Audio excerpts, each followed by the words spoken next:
দুর্গাপুরের ঘটনার প্রতিবাদে বিজেপির বিক্ষোভে উত্তাল। সিটি সেন্টারের ছবি আপনাদের সামনে রাখবো, যেখানে পৌঁছেছেন বিজেপি নেত্রী লকেট চট্টোপাধ্যায়। অত্যন্ত সুশৃঙ্খলভাবে আমাদের নেতৃত্ব অনুমোদন না দেওয়া পর্যন্ত কেউ আসলে লাইনের উপর চাপবেন না।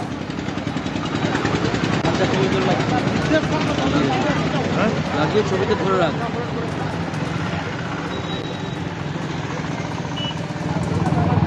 দুর্গাপুরে ওড়িশার বাসিন্দা ছাত্রীকে গণধর্ষণের অভিযোগ, যার প্রতিবাদে দফায় দফায় বিরোধীদের তরফে বিক্ষোভ।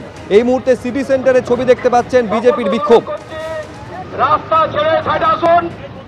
দুর্গাপুরে ওই ঘটনাস্থলে, অর্থাৎ যেখানে ওই ওড়িশার পড়ুয়াকে গণধর্ষণ করা হয়েছিল বলে অভিযোগ, সেখানে ফরেনসিক টিম পৌঁছেছে। সরাসরি আরো বিস্তারিত জানতে কথা বলবো, পার্থপ্রতিম ঘোষ আমাদের প্রতিনিধি রয়েছেন।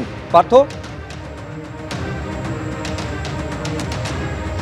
দেখো, যে জায়গা হাসপাতাল সেখান থেকে প্রায় 1 কিলোমিটার দূরেই হচ্ছে ঘটনাস্থল, এবং সেই ঘটনাস্থলে এই মুহূর্তে দেখাবো যে নিউ টাউনশিপ থানার পুলিশ ফরেনসিক টিমকে সঙ্গে নিয়ে এই মুহূর্তে ঘটনাস্থলে এসে পৌঁছেছে।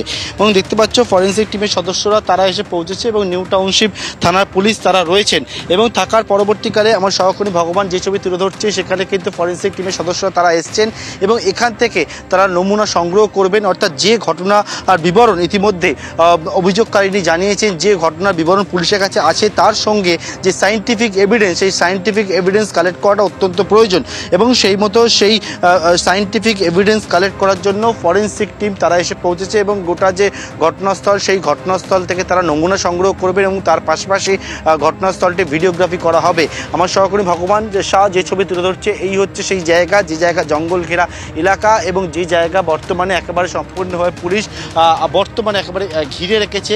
এবং এই হচ্ছে সেই জায়গা, সেখানে তারা যাবেন এবং সেখান থেকে তারা নমুনা সংগ্রহ করবেন। যেমনটা অভিযোগ যে আইকিউ সিটি হাসপাতাল থেকে 1.1 কিলোমিটার দূরত্বে এই যে জায়গা রয়েছে, যখন শুক্রবার দিন রাত্রিবেলা MBBS এর 2 পড়ুয়া তারা আসছিলেন, তার পরবর্তীকালে তাদেরকে 3 জন অনুসরণ করে এবং তারপর এই যে মূল যে রাস্তা রয়েছে, সামনের দিকে ছবিটা দেখাতে বলবো, দেখতে পাচ্ছ সেই মূল যে রাস্তা, সেখান থেকে নির্যাতিতার অভিযোগ যে তাকে টেনে 3 জন এই যে জায়গা জঙ্গল যে জায়গা রয়েছে, এই জায়গায় কিন্তু নিয়ে আসে। এবং সেই ঘটনাস্থলে ইতিমধ্যে নিউ টাউনশিপ থানার পুলিশ তারা এসছেন এবং পরাণগঞ্জ যে কালীবাড়ি শ্মশান রয়েছে সেই এবং পরাণগঞ্জ যে জঙ্গল, সেইখানে ঠিক কী ঘটেছিল সেই বিষয়ে জানার জন্য দেখতে পাচ্ছ তাদের যে বিভিন্ন যে প্রয়োজনীয় যে কিট রয়েছে, সেই সবটা নিয়ে ফরেনসিকের যারা সদস্যরা তারা এসে পৌঁছেছেন এবং নিউ টাউনশিপ থানার পুলিশ তারা রয়েছেন। এবং থেকে যে ঘটনাস্থল, সেই ঘটনাস্থল থেকে তারা নমুনা সংগ্রহ করবেন এবং কিছুক্ষণ আগেই তারা এসে পৌঁছান এবং কিছুক্ষণের মধ্যে তারা এই জঙ্গলের মধ্যে যাবেন। যে অভিযোগটা উঠেছে, মারাত্মক অভিযোগটা উঠেছে, যে একজন MBBS পড়ুয়া তার অপর এক সহপাঠীর সঙ্গে যখন শুক্রবার দিন সন্ধেবেলা বেরোয় এবং বেরোবার পরবর্তীকালে এই রাস্তা দিকে যখন যাচ্ছিল, সম্পূর্ণ শুনশান রাস্তা, ফাঁকা রাস্তা, এবং এই জায়গা থেকে তাদেরকে অনুসরণ করে 3 জন এবং তারপরে এই জঙ্গলের মধ্যে নিয়ে গিয়ে উড়িষ্যার বাসিন্দা ওই MBBS পড়ুয়া নির্যাতিতাকে গণধর্ষণ করা হয় বলে অভিযোগ। এবং সেই ঘটনাস্থল থেকে ইতিমধ্যে পুলিশ এসছে, ভিজিট করেছে, সেখানে তারা দেখেছে এবং তার পাশাপাশি যে অত্যন্ত প্রয়োজনীয় তদন্তের ক্ষেত্রে সেটা হচ্ছে সায়েন্টিফিক এভিডেন্স সংগ্রহ করা। এবং সেই সায়েন্টিফিক এভিডেন্স সংগ্রহ করার জন্য ফরেনসিকের যারা টিমের সদস্যরা তারা এসে পৌঁছেছেন এবং কিছুক্ষণ পরে এই ঘটনাস্থল থেকে তারা নমুনা সংগ্রহ করবেন। একেবারে কিছুক্ষণ পরে তারা ঘটনাস্থলে যাবেন। একেবারে ফরেনসিক টিম তারা এসে পৌঁছেছেন কিছুক্ষণ পর, যেখানে এই অপরাধ সংগঠিত করা হয়েছিল বলে অভিযোগ, সেই ঘটনাস্থলে তারা পৌঁছবেন।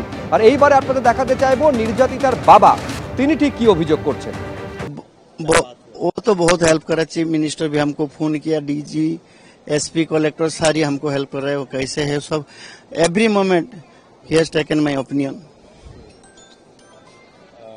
और क्या बात हुआ, उन्होंने कुछ आश्वासन दिया। हम उसको चीफ मिनिस्टर साहब को भी मैं रिक्वेस्ट किया, क्योंकि हम देख रहे जहाँ यहाँ लड़की सिक्योरिटी नहीं है, इसलिए हम उसको रिक्वेस्ट किया जहाँ हम हमारा भुवनेश्वर में हमारा लड़की को ले जाओ, नहीं तो यहाँ से कभी भी मार भी देंगे। वो हमारा अभी विश्वास टूट गया। वो आश्वासन दिया, ठीक है हम कोशिश करते हैं, हम यहाँ से नहीं रखेंगे, क्योंकि यहाँ से सिक्योरिटी नहीं है, लड़की की सिक्योरिटी नहीं है।